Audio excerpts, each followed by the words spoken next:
Okay, we'll make a start because it's a little bit after 1:45. So good afternoon, everybody. My name is Dr. Heather Ritchie. I am from Queen's University in Belfast. I'm a senior lecturer in planning and a researcher on marine spatial planning. And I'm a member of the Irish Planning Institute's Marine Spatial Planning Committee and will be the moderator of today's session. So it's my absolute pleasure to welcome so many of you to our third IPI Lunch and Learn session on marine spatial planning. So based on the success of actually our last 2 years of doing this, we've been always listening to feedback from the sessions, which has been overwhelmingly positive, we have to say. But it's actually highlighted the need for many more sessions like this. So this is why we're going again for a third year. And actually, we've had over 900 participants register for these upcoming October sessions, which is tremendous. And I think it shows the level of interest in this area, but also demonstrates the sheer need for much more training and education in this field. So it's been the intention of our committee to really build on what we've had over the last 2 years and really try to contribute as much as we can to professional practice by giving really practical, clear advice. And we're always seeking for views on what we can offer in the future. So we would put a call out if you anything that we think we should cover, let us know after this. So for today, as always, we really like to start with an update from the department on recent changes and developments on MSP policy and plans. And we've got 2 speakers today from the department helping us with that. And then today we actually thought it'd be really good to go slightly further afield to consider how marine spatial planning is operating in other jurisdictions. So we've got an international case study today looking at coexistence and multi-use of the Dutch North Sea. On the subsequent 2 Fridays then, we will be hearing from the Commissioner for the Irish Lights and also on the Marine Strategy Framework Directive, some developments there. And then the last session will look at coastal change management and coastal adaptation and resilience. So before we start, I want to just do an official sort of thank you to the MSP subcommittee for helping us put all of this together. It has taken a few months to get it all lined up. Also, we want to do a thanks to the Irish Planning Institute for their support in actually offering these sessions. Particular thanks to Sean to sorting everything in the background. Also, just to the department as well, their support has been brilliant over the last couple of years, not only in terms of providing speakers for our sessions, but also in terms of previous funding that they allowed for the Irish Planning Institute to upgrade their website. So after this, you'll be able to go onto the website, see the presentations and the recordings as well, but we don't record the Q&A sessions. So the format over the next 3 weeks is really to have 2 or 3 speakers who will each make presentations of between sort of 10, 15, 20 minutes, one after the other. And then we will do the question and answer session from about 1:45 onwards. And I'll try and select just a couple of questions to see how many we can get through. So don't take offense if your question doesn't get asked. And then Sean has just reminded me that this session stops very abruptly at 2 o'clock where we'll all just disappear. But what will happen after that is you'll get a short evaluation survey popping up on your browser. If you could take a few minutes, that really does help us. So to get on with today then, I want to introduce our first speaker. So I'm really happy to have Tom Woolley join us. So Tom is a marine planning advisor with the Department of Climate, Energy and the Environment. Tom joined that team in 2019 and had previously worked for England's Marine Planning Authority since 2010. So his work has really helped in contributing to the National Marine Planning Framework. He's been involved in a lot of the policy development, the SEA and appropriate assessment processes, as well as the digital version of the plan. So that's the marineplan.ie.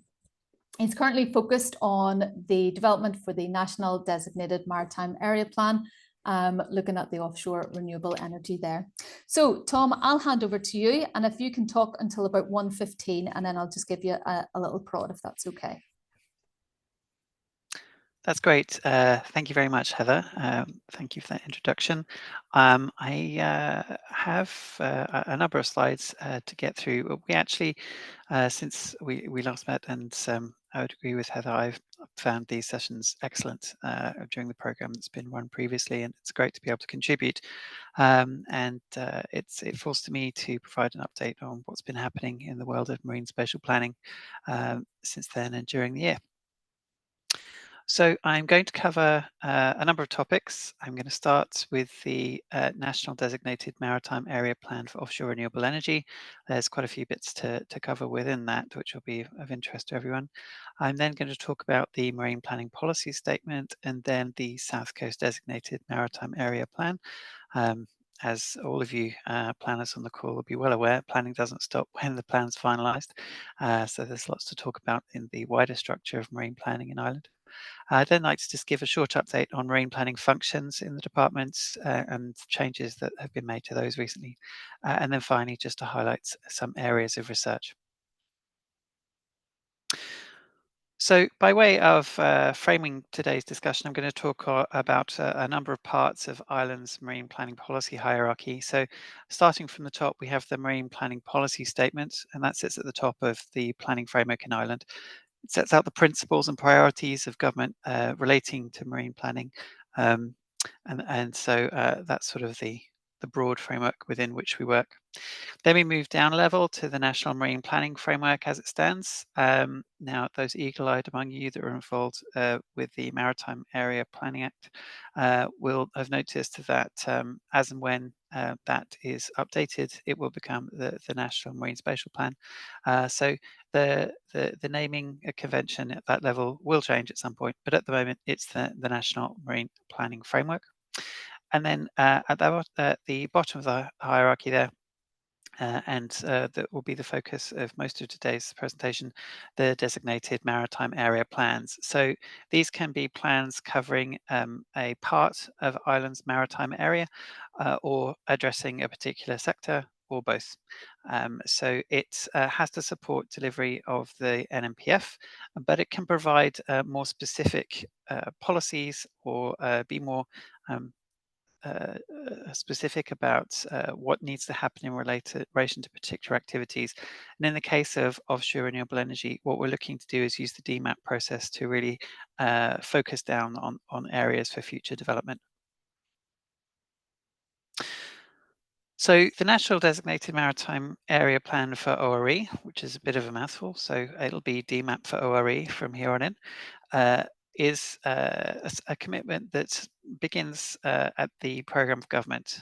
So the DMAP will support decarbonisation ambitions for our offshore renewable energy target of 20 gigawatts by 2040.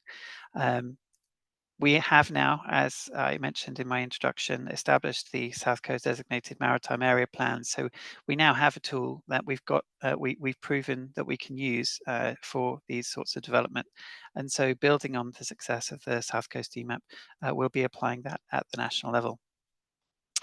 So with reference to the programme for government, I think it's really important that we take away the idea that what we have in mind is to fast track offshore wind development by prioritising the publication of designated maritime area plans.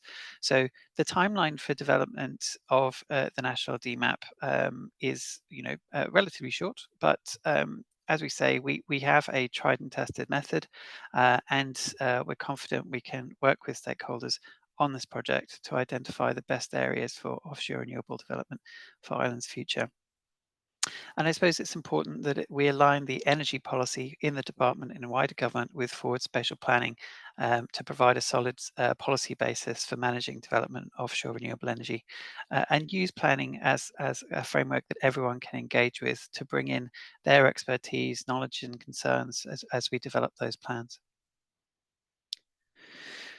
So in terms of what's been happening recently in the NDMAP process, on the 12th of September, the Minister for Climate, Energy and Environment, Dara O'Brien, and the Minister of State for Government, Minister of State at the Department of Climate, Energy and the Environment, with responsibility for fisheries and the marine, which is again apologies, a bit of a mouthful, Timmy Dooley, announced publication of the NDMAP ORE proposal and the accompanying public participation statement. And I'll talk about those in a bit more detail in a moment. The aim is to designate sufficient maritime area to deliver the target of 20 gigawatts by 2040, taking account of phase 1 projects and sites already identified in the South Coast DMAP.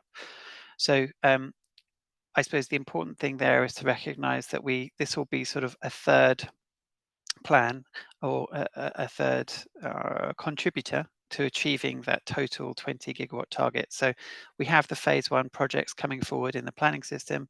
We've identified areas A to D in the South Coast DMAP for future development. And now we want to look at, well, how much more do we need, and see where in Ireland's waters we should realise the remaining potential required. So in terms of the proposal, the proposal provides a foundation on which to base the DMAP, and it sets out what we're seeking to achieve as we develop the plan. And you can see on the right-hand side there, just as a reminder, the size of Ireland's maritime area. So it's the red line there. It's half a million square kilometres, and it's a big area to consider. However, if we're focused on offshore renewable energy, it's important to think about the technical constraints related to that. In this plan, we're chiefly looking at fixed and floating wind energy. So it will be part of the planning process to think reasonably about how much of the island's maritime area we could expect to develop in the future. So the DMAP will provide for, as I said, fixed and floating wind. There will be policies and objectives to guide future ORE development. We'll also look at the opportunity in relation to ocean energy, so wave and tidal. There'll be consideration of social, economic and environmental impacts as well, and that will be informed by an SEA and AA as you'd expect, but also a socioeconomic analysis which we'll be running. There'll be application of an ecosystem approach driven by stakeholder engagement and thinking about other factors such as MSFD, and due regard will be given to wider maritime uses and potential for coexistence.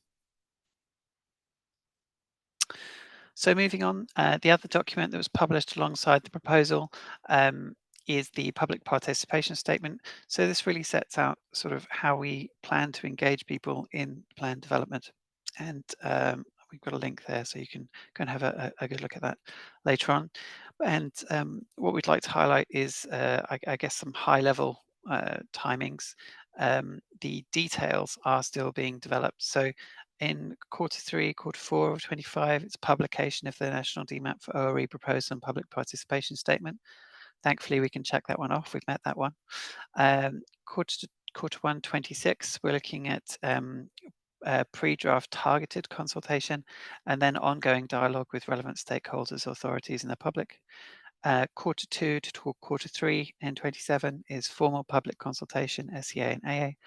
And then in Q3 to Q4 of 2027, finalisation of the national DMAP for ORE. And in the document, you'll find this handy illustration that sets out the various steps.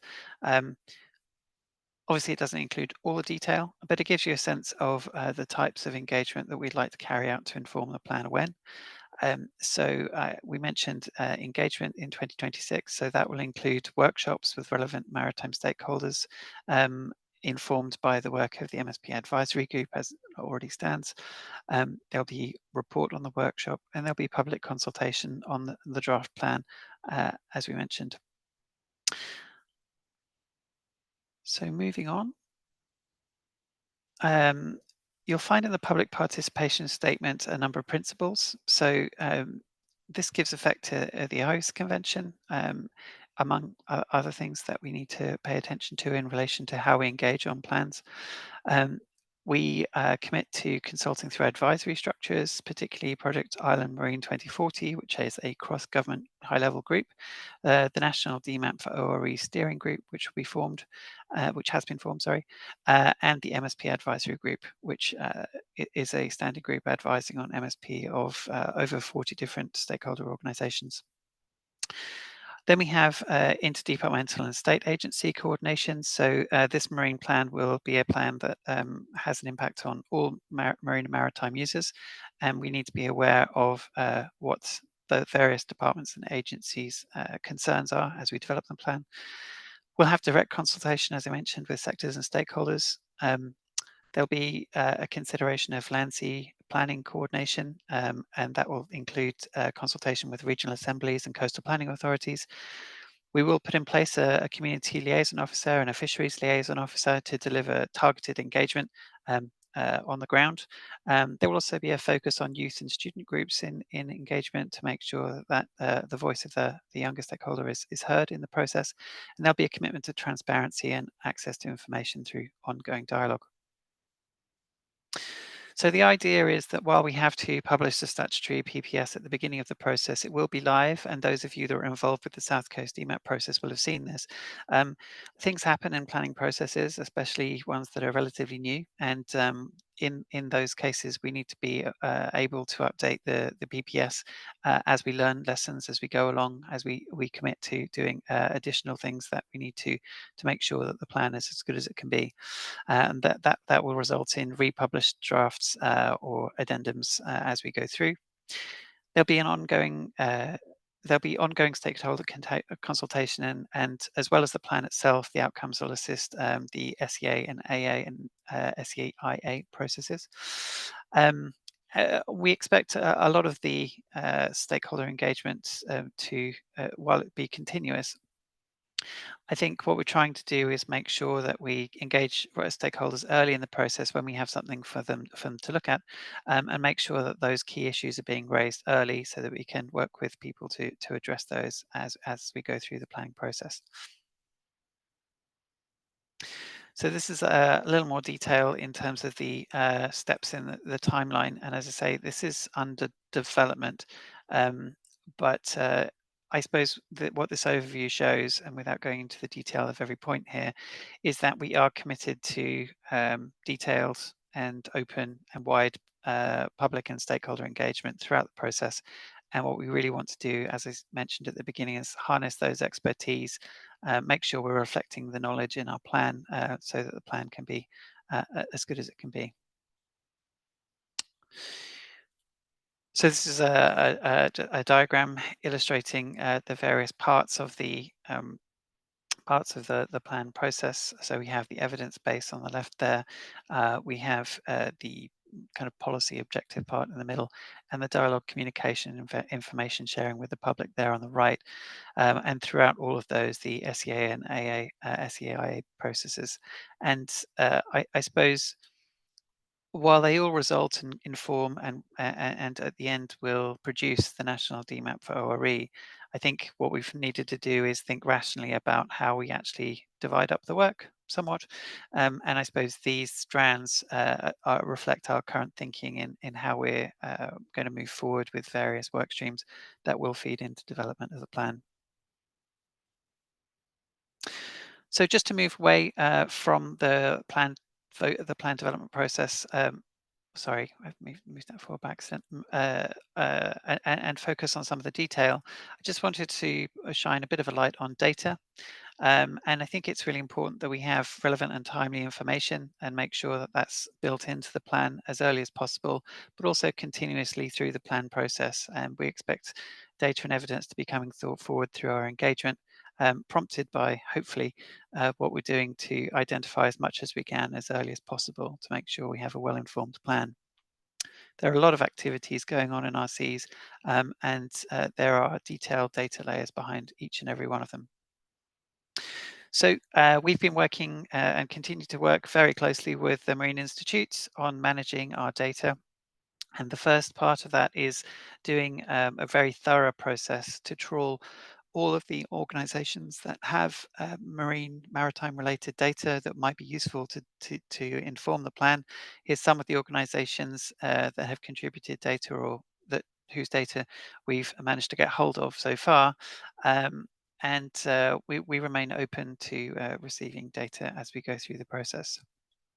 So just to break that down in a bit more detail, we've identified what we want to do first and foremost is that marine planning, while I wouldn't call it mature, I suppose right now, is we're not starting from a standing start, and there have been a number of initiatives that have been run in relation to marine planning, but also in relation to offshore renewables, where we can look to see where the data that they hold is useful to us. And so we really want to make sure that we are not reinventing the wheel going through this process. And so we have looked at 5 key contributing projects, and they're the segments in the circle there. So the first is the department's ORE digital support tool that's been partly developed on the energy side. And that was running for a year or two actually before marine planning moved over to the department. Then we have the South Coast DMAP process, we have the marineplan.ie tool, the Marine Atlas, and data brought to us through fisheries liaison work during the South Coast DMAP process as a separate work stream.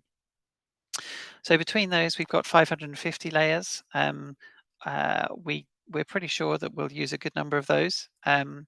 But the process that we'll go through is that we will engage stakeholders in being able to have a look at those data sets that we've identified and to tell us what they mean in relation to this plan. Because it's one thing having the data, but understanding it and making sure that we're accounting for it in the right way is another. And that will be part of what we do during engagement. So the diagram on the right is essentially how we've been looking at making sure all the data is suitable for the plan. So it has to be at a national level, it has to be relevant, the attributes have to be comparable. We have to continue looking for gaps and whether we accept those gaps or whether we try to fill them during the process. And then we've tried to organize them in a consistent data catalog. So we've got 5 different 5 different sources there that we're drawing data from. All of those bits of data have been recorded in different catalogs in different ways. So we've gone through a process of bringing those together so they're all consistent, and they've all been subject to quality assessment. So moving on from National DMAP, I would like to talk a little bit about the Marine Planning Policy Statement. So the Marine Planning Policy Statement is something we consulted on earlier this year and over summer. And the MPPS, as I said at the beginning, sets out the principles and priorities of government in relation to marine planning. So I'd like to take the opportunity to thank everyone on this call who took the time to respond to that consultation. I've just pulled out there in the red box the local authority responses. So we had 50, I believe 50 responses in total were received, and we're currently in the process of going through those. So hopefully you had a chance to have a look at the document, but if not, I put a link in the presentation here, which will be available after this session, and you can go through and have a look at the document in more detail. So the review of submissions is ongoing, but early signs show that the draft MPPS has generally been well received by respondents, and the importance of a plan-led approach to marine planning through marine planning has been identified. And the next steps will be concluding the analysis of submissions, amendment of the draft, arrangement for MPPS and environmental reports to be laid before the Oireachtas, and having had regard to any resolution from the Oireachtas, prepare a final version and publish. So moving on to the South Coast DMAP, I mentioned this at the beginning. We haven't forgotten about it since it was published. For those not familiar with the South Coast DMAP, the map in the bottom right-hand corner provides an outline of the area in the dotted yellow line. So it goes from the high tide mark on the landward side, and it's bounded by this very peculiar looking line. but that line is actually related mainly to bathymetry, because this plan was focused on fixed foundation offshore wind, and so the 80-meter contour was chosen as the outward boundary. So that identified 4 sites for offshore renewable energy, A to D. And since it was established, we've been working towards implementation of that plan. So it was adopted in October last year. And what we've done since is establish an implementation program body, and that will oversee effective and sustainable implementation of the plan and coordinate existing governance structures. It's managed by a section of the department focused on plan implementation, and it'll be the implementation board will be supported in its work by working groups, including one focused on marine ecosystems and ornithology, as well as one focused on data and GIS that will serve as a repository for the South Coast DMAP implementation. So those won't be the only technical groups. We expect others to be established, but those are the ones that are a focus for now. So marine functions at the department, we've recently gone through a bit of change on this. So we've welcomed the marine environment function recently, but just to start at the top, there have been some internal changes even before that new function joined us. So now following, and this has only emerged kind of in the last month, marine planning at the department is part of the EU International and Marine Affairs Division, and it's now comprised of 3 sections: marine strategic policy, marine planning and environment technical advisory. So myself and other marine planning advisors in the department are in that team, and now joined by a good number of the marine environment, what was the marine environment team. And also we have marine planning, governance and regulation. So that's the team that includes MARA oversight and the DMAP implementation work that I was talking about in the previous slide. So the idea of transferring the marine environment function from housing to DCE is to facilitate greater alignment of marine protection and marine spatial planning. We need marine spatial planning to be grounded in robust evidence and stakeholder engagement, but also play a role in environmental objectives. Now, things like MSFD already have their own programs of work, and energy effort is going into those programs of work. But as you'll have seen in the National Marine Planning Framework, there is a role for planning in delivery of MSFD, and there are a range of objectives set out in the NMPF in relation to that. So very much MSFD has been the environmental pillar of marine planning to date, and we will continue on that pathway. By coordinating uses of the sea in a way that minimizes conflict, it reduces pressure. The idea is to reduce pressure on sensitive habitats, aligning with environmental thresholds, and marine planning gives us the tools to balance ecological protection with sustainable development. We as a department remain committed to protecting 30% of our maritime area by 2030, and the marine environment team, now they've joined the department, will continue their work in developing MPAs in the maritime area. And it's an opportunity really to deepen the integration of policy science and long-term planning to support both nature and people. Final slide. What I wanted to touch on is some upcoming research that's coming up. So the kickoff meetings for these projects is being convened next week.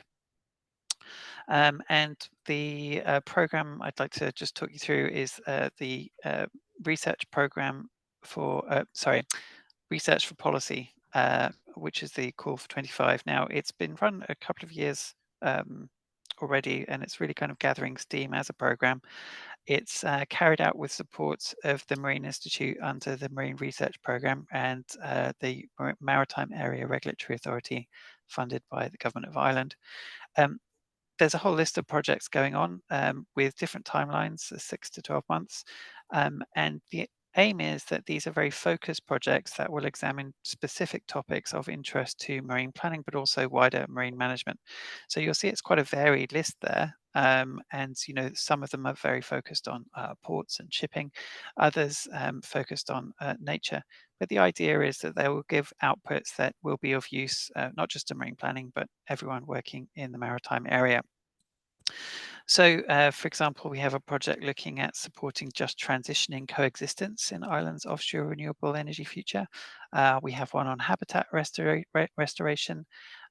We've got another project on coexistence of biodiversity, and you'll see a number of these focus on offshore renewables. So we expect them and hope that they will be able to give findings that we can use in the national DMAP process, but will be useful to marine planning longer term in any case. So there's quite a few projects going on there. Do look out for them as they develop in the next year. And there's some exciting work going on there, and some groundbreaking evidence will come from that. So that was very much a canter through the wide range of things going on in marine spatial planning for Ireland.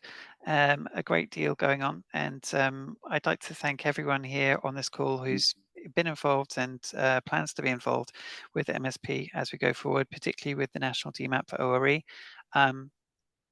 We, although we are leading the planning work in Ireland, need the expertise of folk on this call, and we need your information and advice to make sure our plan is going to deliver for the needs of Ireland in the future. So thanks for all your participation to date, and we look forward to working with you in the future, and thanks for your time today. Thanks so much, Tom. That was brilliant. Really exciting to see those projects getting kicked off really soon. And we'll be excited as well to see the public consultation report once it comes out too. So thank you for that.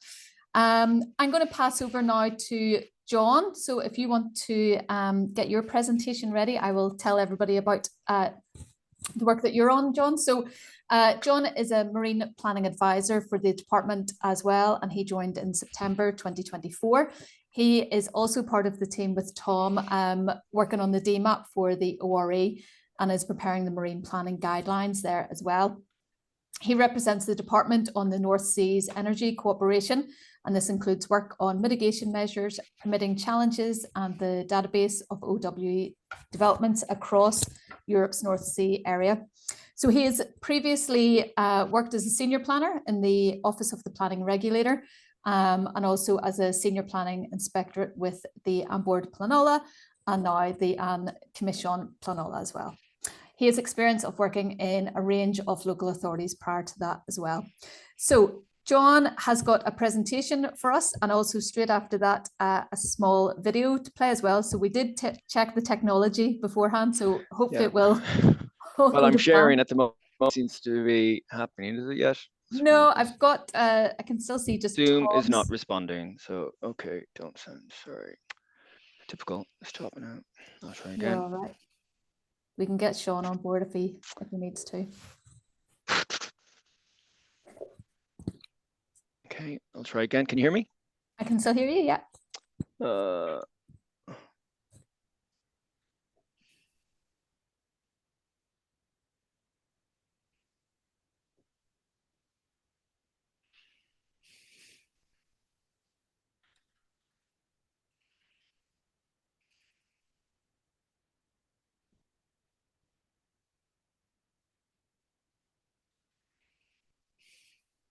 Sean, is there anything we can do to help John? I can share it from my end, Jan, if you want to get going, and just let me know. I think Jan is frozen. Frozen, maybe.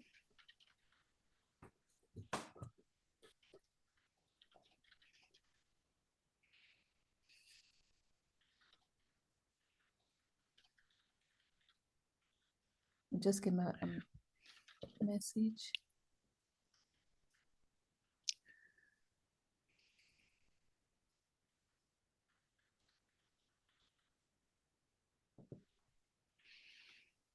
I think he's going to sign back in again.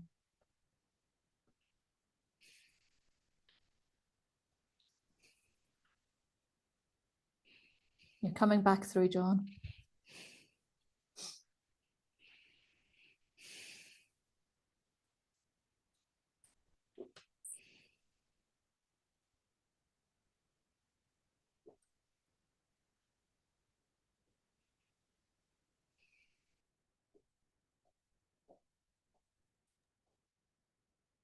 Do you want to Just maybe while, see if, yeah, yes, so sorry, do you want to maybe see if there's any questions for yeah, Tom first, and I'll see if there's anything I can do. yeah, absolutely. So if anybody has questions, you can put them in the chat box and we'll take one or two.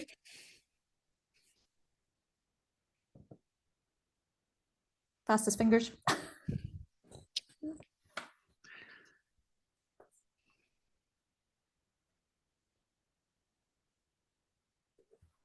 I guess, Tom, maybe one of the things I could ask is just again, what's coming out from the public consultation just on the PPS? Yeah, hi Heather. Yeah, I would say Rory's team working on that right now. I think at the moment we can't be very definitive about the key messages coming out of that right now. Unfortunately, we're sort of mid-analysis. It's just, I think if we had this meeting next week or the week after, I'd probably be able to give you a bit more, but unfortunately, we are with it.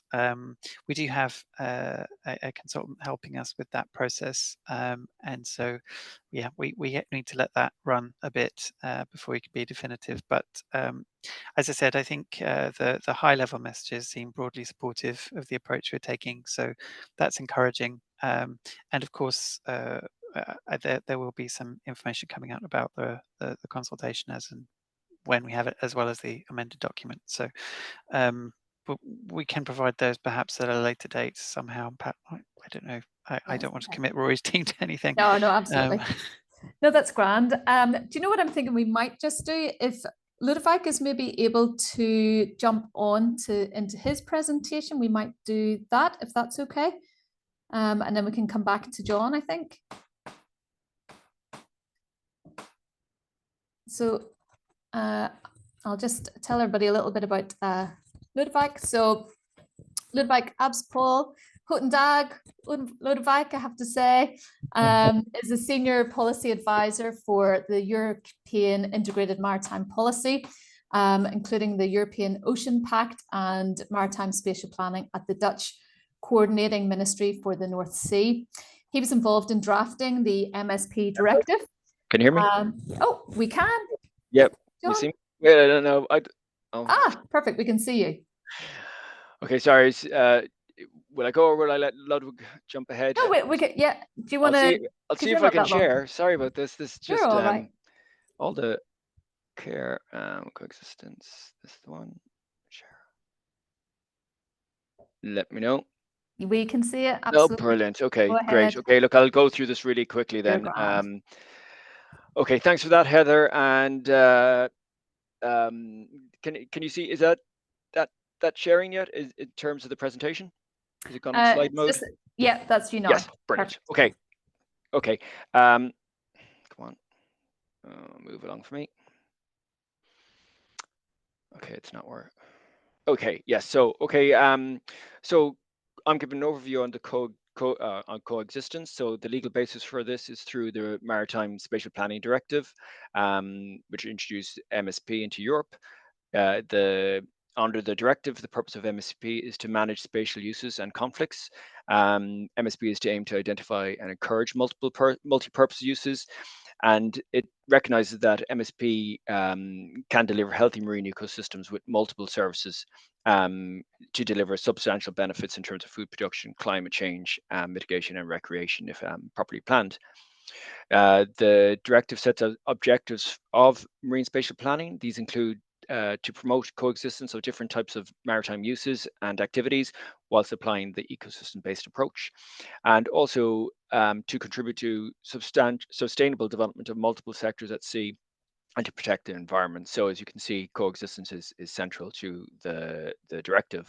It was transposed under the MAP Act, which brought in marine spatial planning into Ireland, and also amended the 2000 Planning and Development Act for marine consent, which has been now been transferred over through the 2024 Act.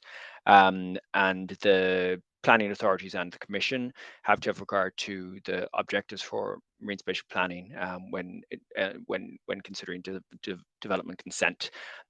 So that puts coexistence as squarely in the decision-making process. So the NMPF is referred to by Tom, is our first marine plan. It defines coexistence as coexistence is where multiple developments and activities or maritime uses exist together or are close to each other in the same area and are at the same time. It's an objective of the NMPF to encourage effective use of space to support existing and future sustainable economic activity through coexistence, mitigation of conflicts, and a minimization of footprints of our proposals.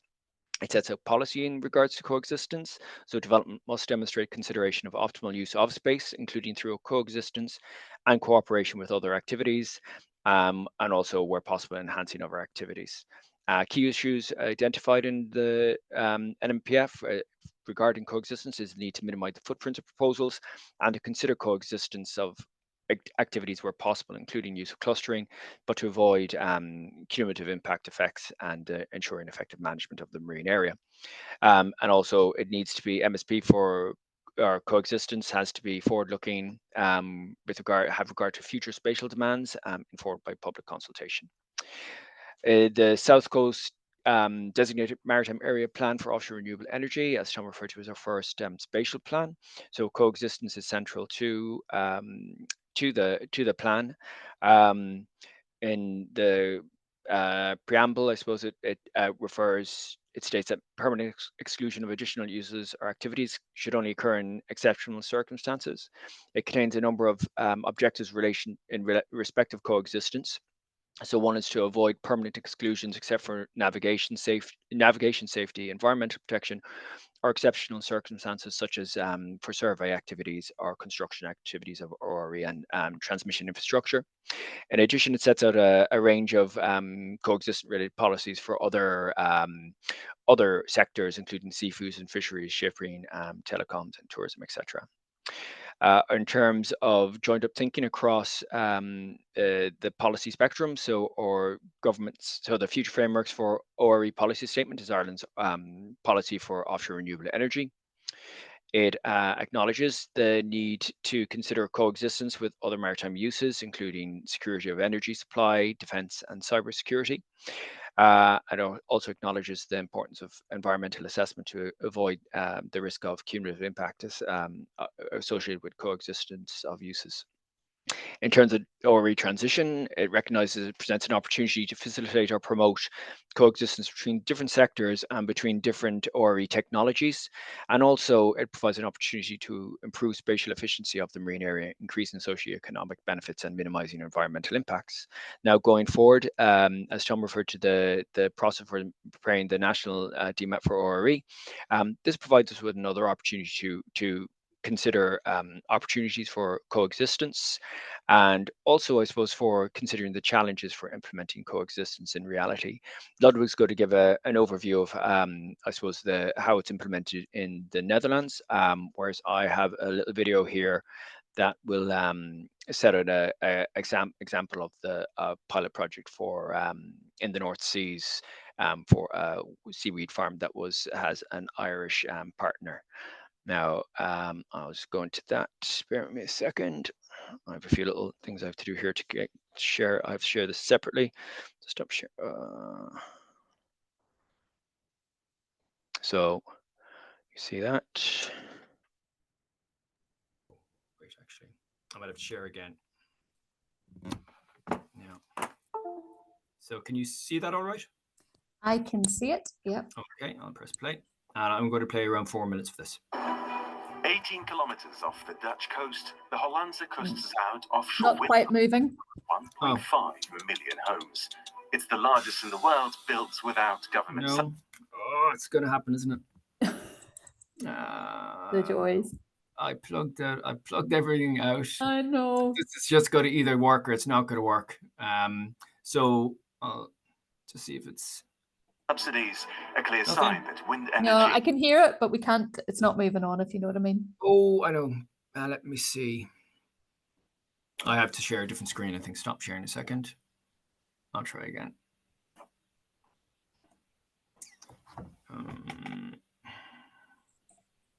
Oh my God, have I lost you?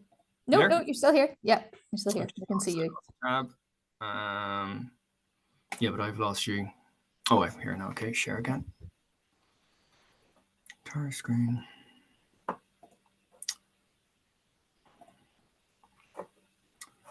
Okay, go for it. Stand on its own. But this load of journalists isn't here just to see turbines. In the waters between them, a new kind of crop is ready for harvest. Europe's offshore wind parks are growing fast, so why leave all the space between the turbines empty? Some believe it could be used to grow seaweed, a low-maintenance crop with high potential. Making it work economically is still a challenge, but this farm here in the Dutch North Sea is one of the first to test that idea at commercial scale. This is North Sea Farm 1. 5 hectares of seaweed grown on floating nets. Nearshore farms are becoming common, but doing it this far out at sea, that's new. 3, 2, 1, seaweed!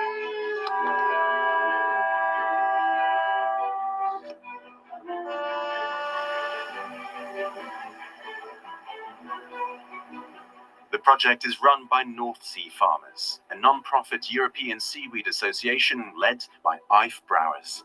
This is much more challenging technically because the sea is rougher, it's usually deeper, so you need more material for your farm, makes it more expensive, further away, so nearshore is much easier. However, there is also limited nearshore space. So where will you grow seaweed? Where will you scale up for the coming 10, 20 years? You need another solution. You need to test it and do it offshore. This first harvest is a breakthrough for Europe's growing algae sector. Seaweed captures carbon, supports marine life, and can be used in various industries. Growing it between wind turbines away from shipping traffic makes sense, but until now, no one has really done it, with the exception of small research tests. Now, there's proof this can work. Mike Salmon is an Irish aquaculture consultant working with Simply Blue, one of the project partners. Well, looking at from what we can see now, yeah, it works. It was quite successful. The seaweed did grow very well and very fast. So going forward, yes, this can work. And it's not just seaweed. Mollusks are happily growing on the ropes too. Offshore wind parks could host more than one kind of ocean farming. That's another crop we could do out here is mussel seed. But it grows quite well here. It's baby mussels. The project is funded in part by Amazon's Right Now climate funds to explore its ecological impact. Research shows seaweed farms can help the environment if done right. This test could deliver the data to prove it. You have this really highly nutrient-dense, very cold water that's pretty accessible to many people. And so we want to understand what's the carbon sequestration potential, what's the biodiversity benefit, how can this area in between the wind farms really benefit people with the biomaterial. All these sea areas are now covered with offshore wind turbines, and they are set to grow. North Sea farmers believe that by 2040, wind parks could offer 1 million hectares suitable for seaweed farming. In Kiel, Germany, Eva Stroothotter. Nope, stop sharing. Sorry there. Sorry, Hazel. I'll give it, or Heather, I'll give it back to you now because I think can you hear me? Oh. Yep, no, that's grand. I'll just cut that short. I don't think we need to see the last minute. No, that's grand. Okay. So interesting. Thanks. Okay, Lodewijk, back over to you if you want to share your screen. And as I was just saying to everybody, you are a senior policy advisor and you are at the coordinating ministry for the North Sea, and that you've been involved in the directive. So I'll let you go ahead and share. Thank you, Heather. If it all is okay, you can see my screen? Yeah. I can only see my screen, but that's okay. But I know what I'm planning to tell you today. So it's very nice to join all of you for your lunch and learn. Bon appetit after the seaweed video, which John and me said that we wanted to show you to get like a real life impression on what we often look at when we see maps. So the space between wind turbines is enormous, more than a kilometer. So imagine you have a wind farm, 40 or 70 turbines offshore, then you can imagine a lot of space being there, which could be used for other activities. Let's say that multiple use of offshore wind farms, multiple use of space in general is the ultimate type of coexistence we are looking at. But I think in the earlier days of marine maritime spatial planning, coexistence had two basic elements and ideas. One of being in coexistence with the marine environment and achieving good environmental status for clean, healthy, productive, biodiverse, and climate-proof seas, and the other for functions and the separation needed there. We, in our part of the North Sea, you see a map which is upside down on purpose to look from the seaside to what the sea can contribute to the Netherlands. This was a future vision mapping done in 2014. When we look at the sea, you see the functions you want to separate and the functions you perhaps want to combine. In our part of the sea, in the North Sea, we quickly have to do with the neighboring countries, Belgium, Germany, and England predominantly, but the borders don't stop there, and we are happy to be a part of the Greater North Sea Basin Initiative, including Ireland and France and Norway, the UK, Scotland and England, and Sweden and Denmark, because we know that what Tom was talking about, marine ecology and ornithology, the birds, they don't stop at the borders. So in terms of coexistence with the marine environment, it's a wider picture in terms of coexistence between shipping and fixed structures at sea. There's a challenge. Seafarers who are of non-European origin might not really understand what they are facing when suddenly coming across a whole bunch of white poles with turning blades. Let me see if I can give you a picture here. Old type exercises in the sea, oil and gas platforms. That's something we used to know. And the wind farms now are there. So what did we do in the Netherlands was to divide our little space. Here you have like a picture. Our little space we have, it's twice the size of the country, but 70,000 square kilometers is far less than the 500,000 Tom was mentioning for the Irish Sea. So still we want to be self-sufficient in offshore renewables. So we're looking at between 50 and 70 gigawatts of offshore wind by 2050. So some of the areas we will not use, of course, because we need to protect the marine environment there and habitats. So the green spots you often see on the areas near to our coast. We are a low-lying country underneath the sea level, actually. So we need a lot of sand to replenish on our dune systems. So the first 12 nautical miles, we absolutely don't want anything there. It's too important for sand harvesting. So you see the available space already gets limited. You have here on this part of our sea also an area on the right hand. There's a number 4 in there. There's military use. And that's a low flying zone. So that's something to reckon to. Shipping lanes here you can see in pinkish. They're established under the International Maritime Authority, and they separate the traffic. There's lots of traffic going, of course, between Antwerp, Rotterdam, Hamburg. Quite intense and important to have a bit further out at sea. The one shipping lane going near to our coastline on the north, that's quite shallow. And we've had some accidents over there with polluting beaches and the coastline in general. So more and more activities. And what to do then, if there's space? Well, we have a maritime spatial plan, which we call it, since 2019. We are working on this, and it's self-binding document for us for licensing and permitting.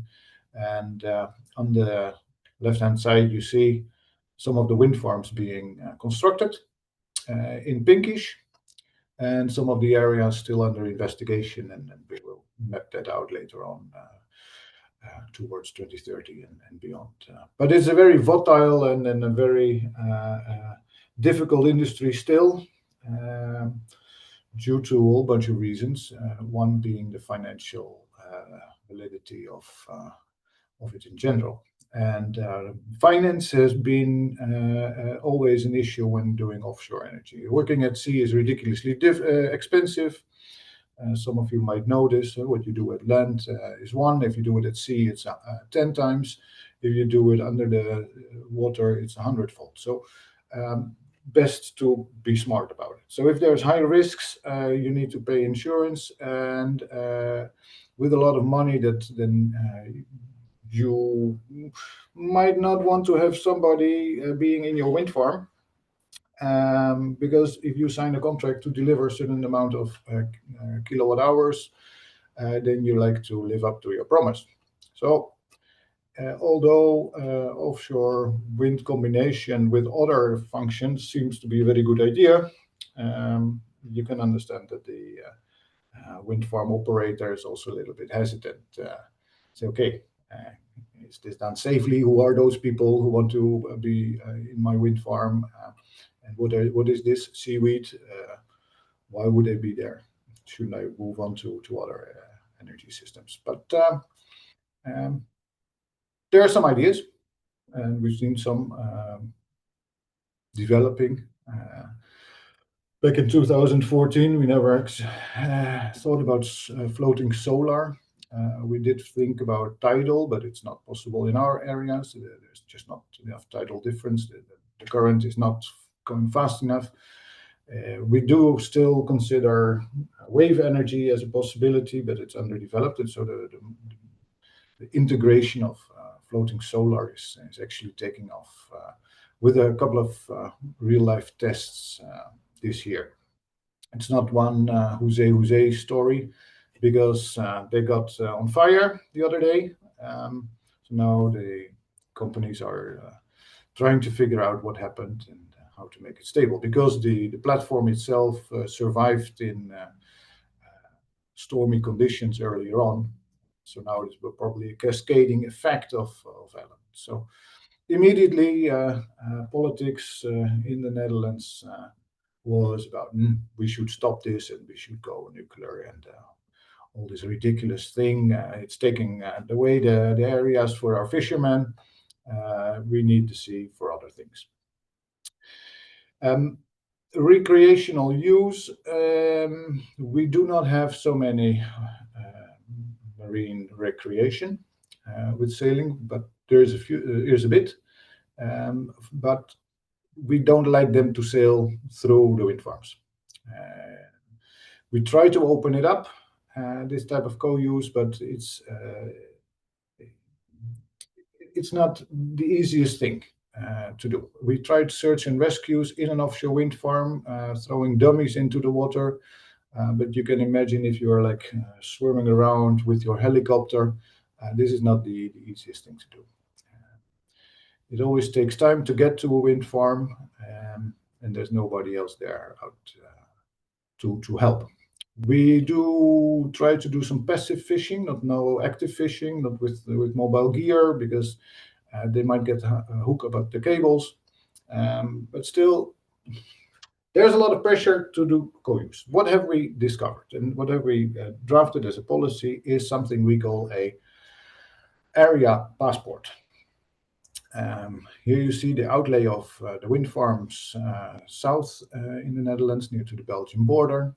And we have indicated some type of various functions which could be developed there. So in green, it's nature, it's passive fisheries in dark blue, mariculture like seaweed in light blue, other types of renewable energy in yellow, and some type of innovative possibilities which could be discussed or developed along the way. When we talk about other forms of renewable energy, we discovered ourselves that the colleagues who were working on the electricity legislation made offshore renewable electricity legislation and forgot to mention offshore solar or offshore wave as possible sources of energy being landed to the shore.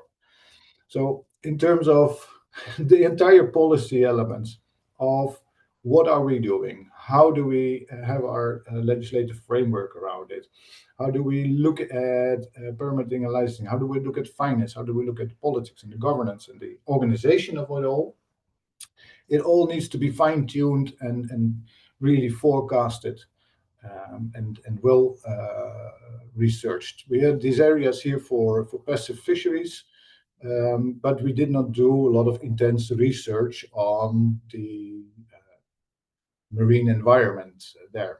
And we have discovered after a couple of years of working in the area that the conditions on the sea bottom are not favorable of the type of passive fishing we were looking at.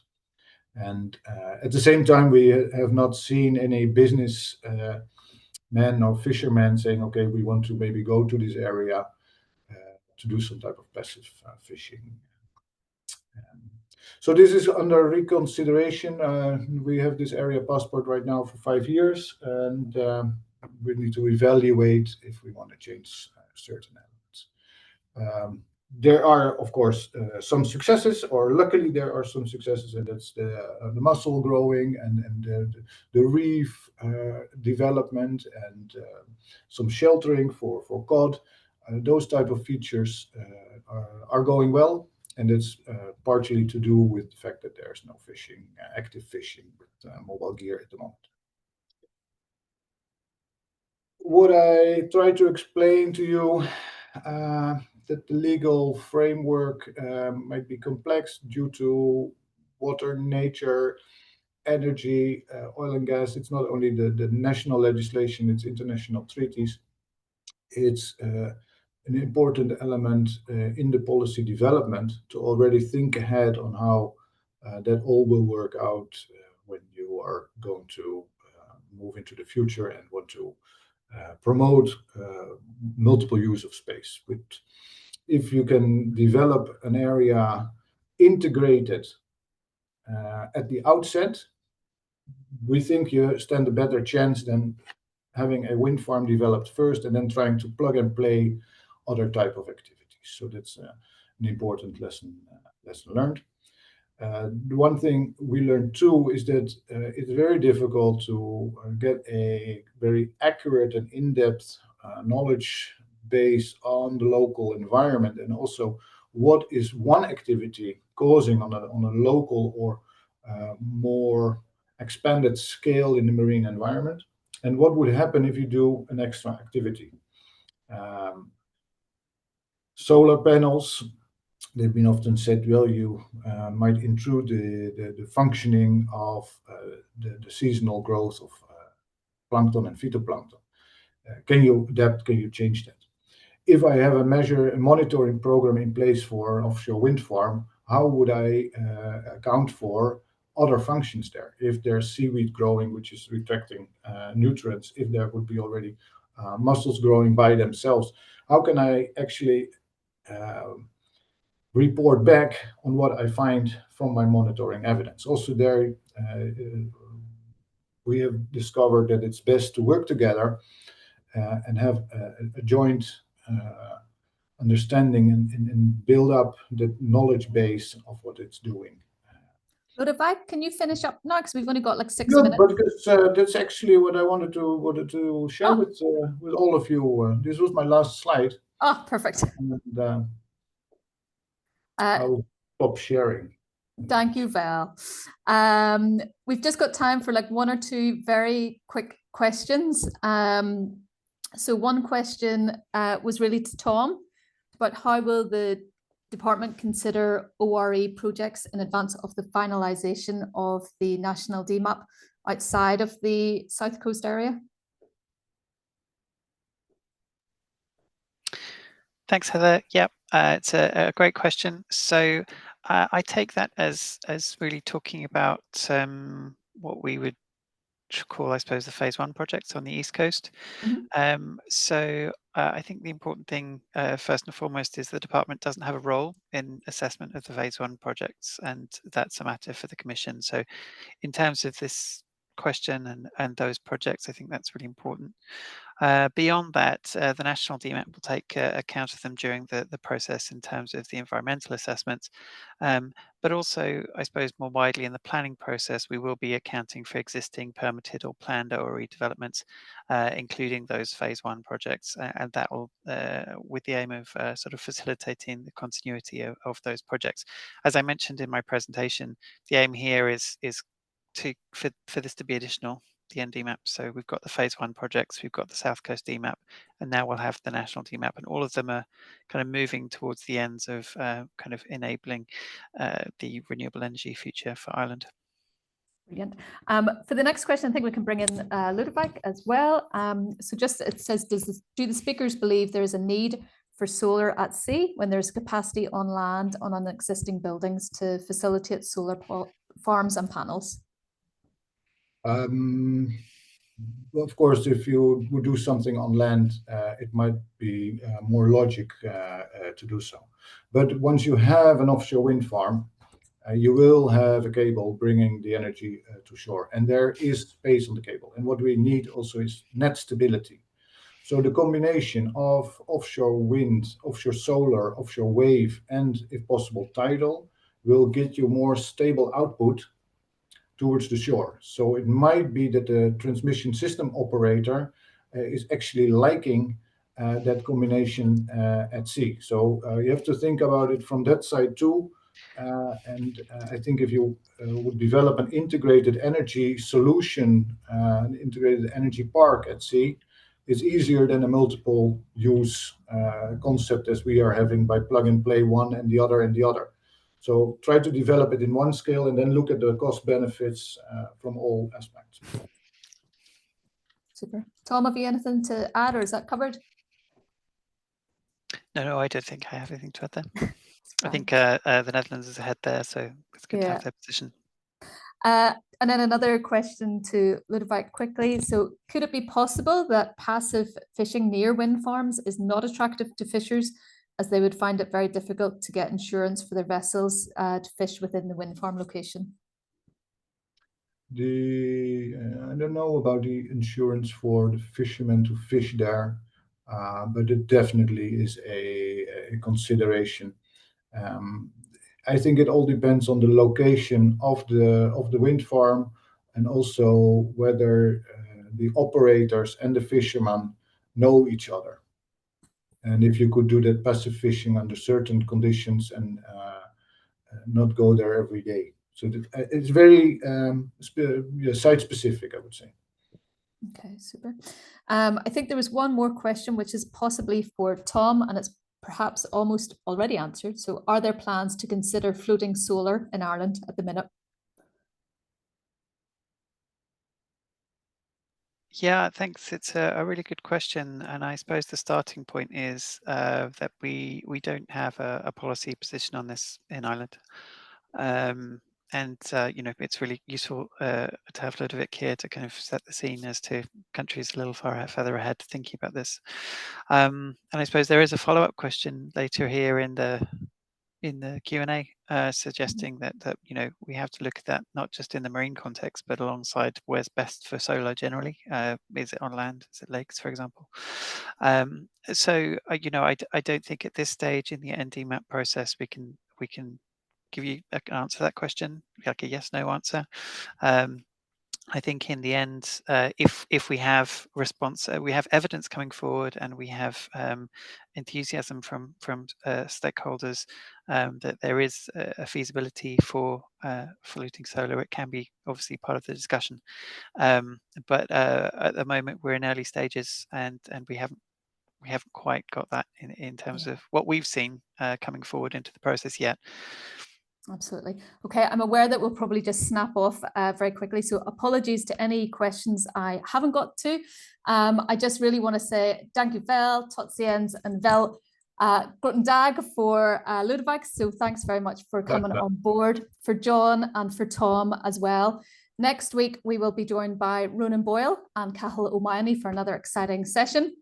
And again, thank you so much to everybody for joining us today. There will be a little feedback server that will pop up now when we shut off, but we do listen to everybody's feedback and we'll take it on board. So thank you very much, and we will see you next week, everybody. Thanks. Thanks, Heather. Thanks all. Thank you. Thanks, Heather. Bye-bye. Good to see you all. Bye. Good Thanks, weekend. Lodewijk.